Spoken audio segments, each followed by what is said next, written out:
This is it, Pansit. Alright mga idol, ito na naman tayo. Magandang araw. At magandang araw na naman sa ating mga i-travel. Ang trending na pasyalan. Tara na, dadalhin ko kayo sa Kapurpurawan Rock Formation.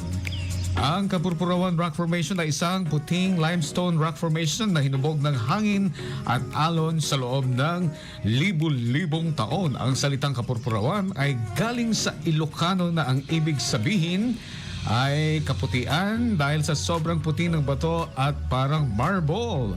Ayan, no? Ito yung maganda para sa mga nagpo-photoshoot pang Instagrammable, travel photos, pang pamilya, buong barikada. Magandang contrast ng puting bato, asul na dagat at langit. Mas dramatic ang itsura kapag maaraw.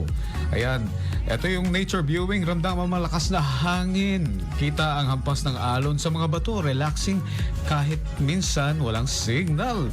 Madali lang maglakad. Short lang naman ang ating pag-walk dito. About 15 minutes. Medyo mabato pababa. Kaya mag-ingat. May mga lokal na guide kung gusto mong magpatulong.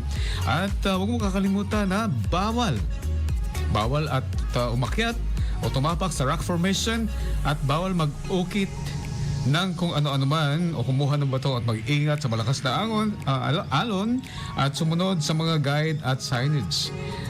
At syempre dapat meron kang sapatos, may sandal na may grip, meron kang tubig, meron kang sunscreen, and most of all, meron kang cellphone o camera. Diba? Na fully charged. So, malapit lang yan mga idol. Kaya minimal lang ang entrance fee. Ang pinakamagandang pumunta sa umaga. Konti ang tao, malamig at malinaw ang hangin. Sa hapon naman, golden hour. Sobrang ganda ng kulay ng bato. At yan ang ating iTravel, ang trending na pasyalan. Ako si Idol Shanti Papi, ang inyong ka-iTravel sa 99.5 IFM, ang Idol mong FM. Super, ya?